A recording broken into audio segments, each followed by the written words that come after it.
everybody. In today's video, I'm going to tell you all of the pros and cons about living in Camp Verde, Arizona. So if you've ever thought of moving to Camp Verde or perhaps anywhere in the Verde Valley and you want to know more about it, this video is for you. I'm going to tell you all of the good things and the bad things about living in Camp Verde, Arizona.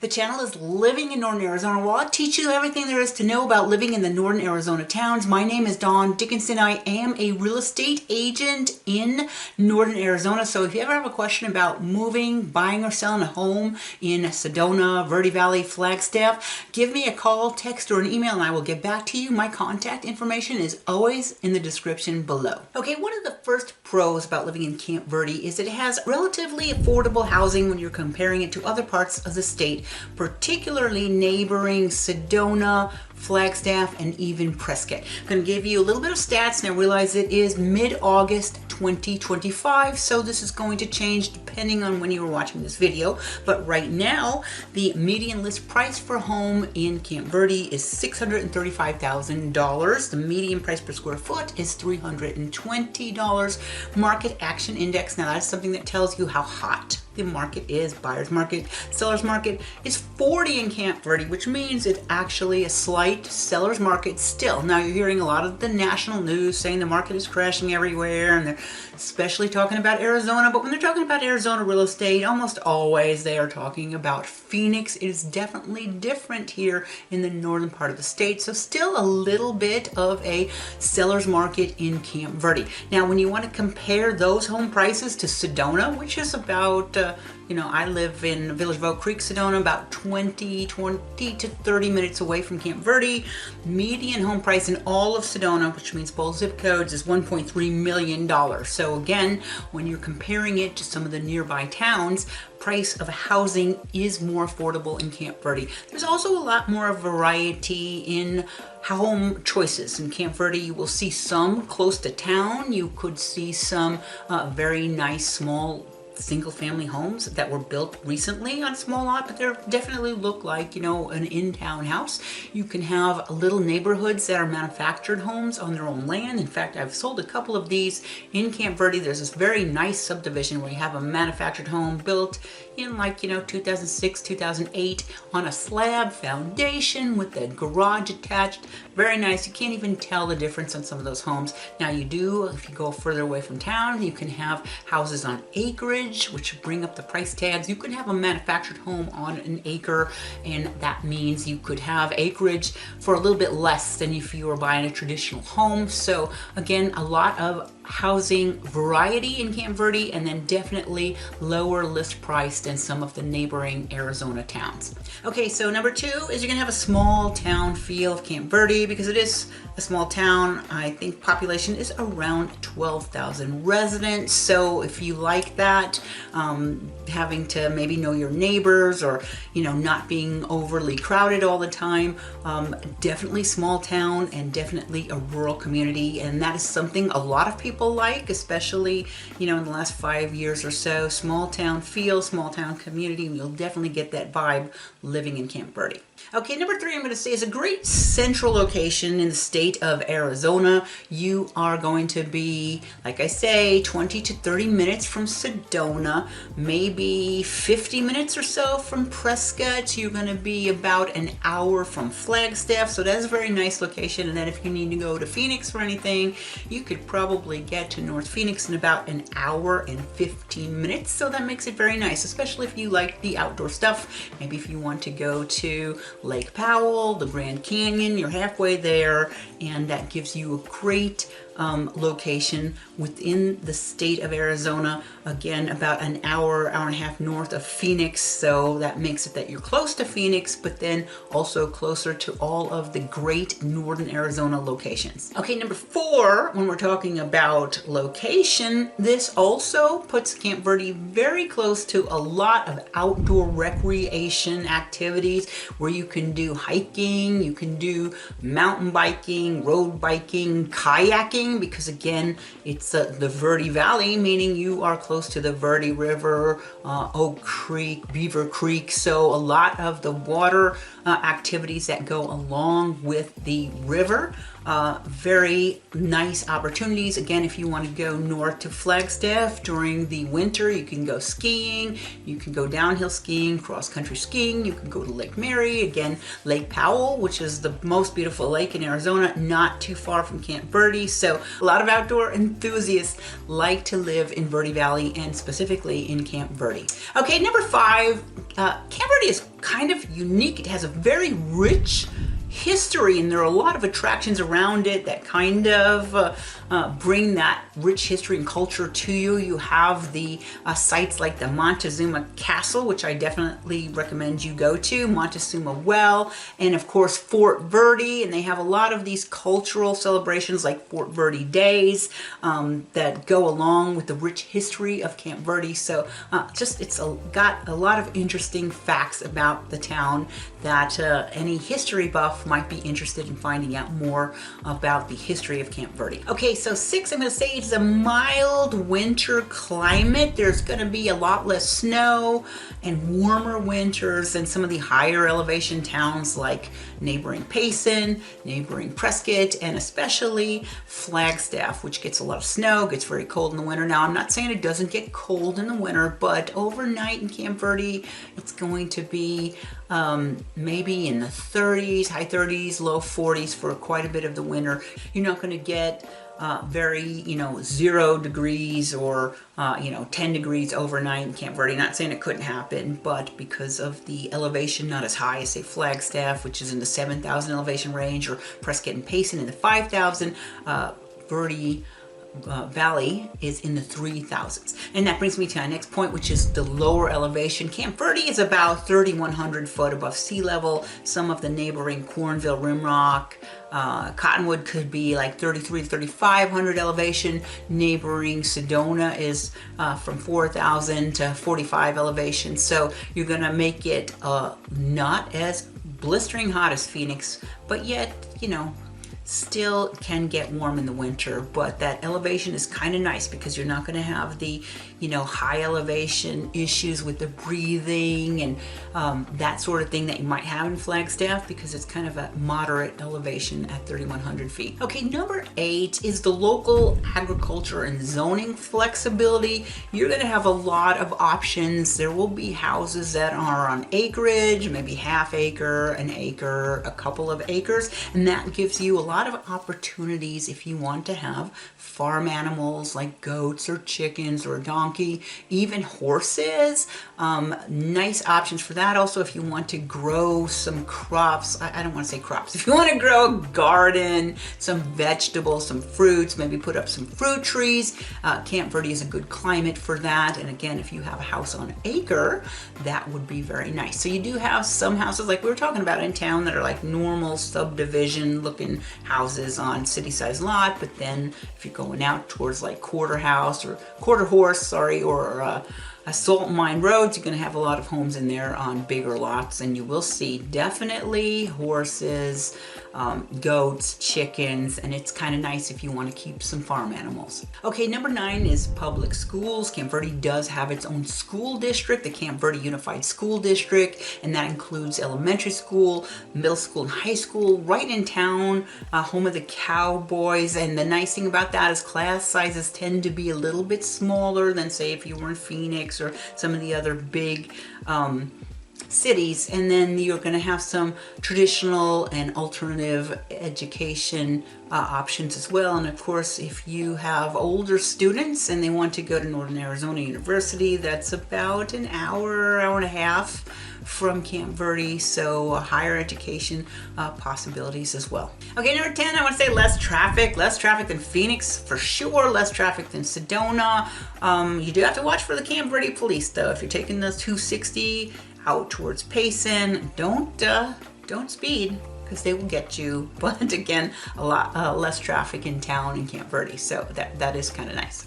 Okay, now let's talk about some of the cons of living in Camp Verde. One of the biggest thing I hear mentioned is people ask, are there a lot of jobs? There is kind of a limited job market there. Now, of course, if you are telecommuting, that is great, but there's some healthcare jobs, maybe some retail jobs. There's definitely a really nice feed store, so a lot of agricultural type stuff, but not, a lot of businesses where if you come to town looking for a job that could land you into some problems. There are a lot of people that live in Camp Verde that work in the grocery store, or they go to Sedona. There are a lot of jobs in Sedona or Cottonwood, but within Camp Verde, not a lot. Now again, if you live in Camp Verde and you work in Sedona, that's going to be like a 30-minute commute. It's really not that bad. In fact, a lot of people that work in Sedona don't live in Sedona because the housing costs so high. So there are a lot of people working in Sedona that live in either Rimrock, Camp Verde, Cornville,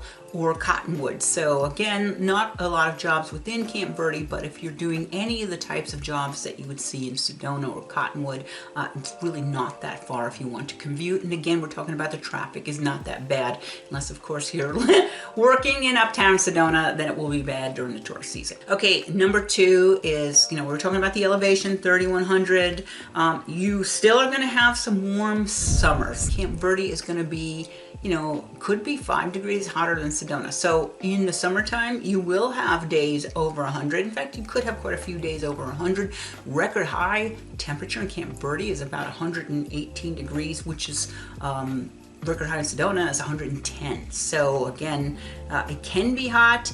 Only reached that like one time that I know of in 2004. Typically in the summertime you'll have the low 100s, but that is hot. So right now it's August. It's been kind of a hot August. So Sedona, Camp Verde, all the Verde Valley towns have been hot. Phoenix, just forget it. So Camp Verde again going to be less than Phoenix, but it can get warm in the summertime if you have an aversion to heat. Okay, number 3, limited shopping and dining. There are some very nice little restaurants in Camp Verde, but there's not a lot shopping. There's a feed store, there's a Big Bash's grocery store, a very nice grocery store, some of the Dollar Trees, but not a lot of shopping. Now, of course, if you want a specialty shopping, you can go to Cottonwood or Sedona or even Flagstaff, but not a lot of that going on. Now, another one I'm going to say is healthcare. A lot of people ask about healthcare. There is the Northern Arizona Urgent Care Healthcare Center, a big facility in Camp Verde, but the hospital is going to be in Cottonwood. A lot of the doctors' offices are going to be in Cottonwood, which again going to be 30 to 40 minutes away depending on where you live in Camp Verde, which is pretty geographically spread out. So again, you're probably not going to have, you could have a doctor in Camp Verde, but a lot of them are going to be in Cottonwood. Public transportation. There's very little public transportation in Verde Valley. There is a Verde Valley shuttle. If you want to go back and forth between Phoenix, there's Groom, which is a shuttle that will take you to Phoenix and back, but not easy to get an Uber, not a bus system, not a rail system, none of that. And because Camp Verde is so rural, you're going to have houses that could be kind of far out of town on an acre. You're probably going to need a car or somebody to drive you around. So not a place that you could move to without a car and rely on public transportation. That's for sure. That's probably the same for all of Verde Valley. Number 6 issue is homes on wells. Now, if you have a home close to town, you're going to have a public water system and it's going to be monitored by the utility company. But if you are on the outskirts of town, which a lot of homes are on the outskirts of town, especially if I'm talking to you about acreage, they're going to be on a private well or maybe even a shared well. So there are a couple of things that you need to look out for. One is if you're buying a home on a well, I recommend for sure a well inspection, which is a 2-part inspection. First, you have the inspection where they inspect the well, the quality of the well. Is it producing water? How quickly is it producing water? The pressure, that kind of thing. How well does the pump look? Does it look good? And then there's a second part, which is the water quality inspection, where they take a sample of the water and they send it to the lab for testing. Now, lately, every time I've sold a house in Camp Verde or Rimrock on a private well, the water has tested high with levels of arsenic. Now, this is not horribly surprising because we did have the mine in Jerome area, But there's a simple solution to this. What you do is you ask the seller to put up a water filtration on that well. Water filtration system, there was, I know, for about $8,000, you could probably get a very good filtration system, and I'm sure you can get it for less than that. But if you're doing the well inspection, you're buying a house, just ask the seller to pay for the water filtration system. Now, they may say no, and then you have to think, do I want to pay for that myself? Or do I want to ask them to maybe pay half of it? But most of the time the sellers are like, well, okay, I'll pay for the water filtration system. And then you test it again and the water comes back good. Now, maybe if you've had a house with a well that have sold within the last few years, the water filtration system will be already on there. And then when you test the water, it will come out good. But just be wary on house with a well. Definitely recommend the inspection, because they have been coming back high with levels of arsenic.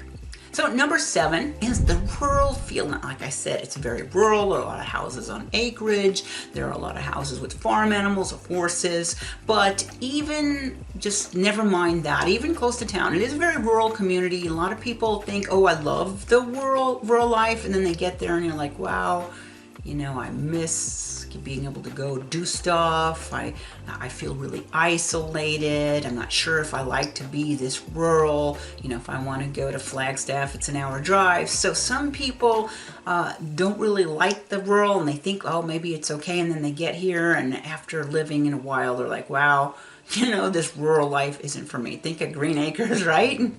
Ava Gabor, or Zsa Zsa Gabor, whichever one did it. So sometimes the rural life isn't what you expect, because you're not seeing a lot of people. Even sometimes for me, Sedona seems a little bit too rural, and I want to move back to Flagstaff to be, you know, around more people. But, you know, then the winter comes and I'm fine in Sedona no matter how rural it is. So again, just not everybody is into the rural feel, or you might think you are, and then you move here for a while and you're like, this is too rural for me. So number 9 is flooding concerns. Now, I was telling you how Camp Verde is part of Verde Valley, which has the Verde River, Beaver Creek, Oak Creek. So there are going to be a lot of homes that are close to the river, and that is very nice. It provides you with beautiful ambiance, but it could make you need flood insurance at your home. So again, if you're coming here with your Phoenix agent, they probably don't even think to look for that, but I can easily look up for you if a house is in a flood zone. And then if it is, could ask the seller, does this current owner have flood insurance? What provider do they use? How much do they pay? If you could get information on the policy in place, that's good. But you also may want to do your own research. Go to FEMA website, go to like flood insurance Gurus, California, flood insurance, some of the websites to get your own quote on flood insurance. And then maybe ask your lender, do you need it? Because sometimes you don't need it. It could be in a flood zone, but yet, you know, the house is a little high on the hill and the river's at the bottom. You might not need it, but just do your research. And I definitely recommend, if you're buying or selling in Camp Verde, you get a local agent who is in Verde Valley that understands how to look up if the house is in a flood zone and how to advise you on that issue. So just something to look out for. And then number 10, the last thing, pretty much issue all of Verde Valley, but maybe even more so in Camp Verde, is there's not a lot of nightlife. There's not, you know, a lot of stuff. You're not going to go out dancing, and maybe you'll go to a restaurant, but there's not a lot of stuff to do at night. Even if you drive to Cottonwood or Sedona, again, not a ton of stuff. At night, you might want to go to Flagstaff or Prescott if you're into the nightlife. So that's about it. Those are some of the pros and cons of living in Camp Verde, Arizona. My name is Dawn Dickinson. I am a licensed real estate agent in the state of Arizona. I sell primarily in Sedona and Verde Valley, also sometimes Flagstaff, Prescott, and Phoenix. So if you ever have a question about buying or selling a home in Arizona, feel free to reach out to me. My contact information is always in the description below. You can send me a phone call, text, or an email, and I will get back to you. I hope you enjoyed the video, and if you do, please do me a favor and give me a thumbs up. Consider subscribing. I post videos every single week on my channel about living in the northern Arizona towns. So I hope to see you back here again on my channel next week with a brand new video.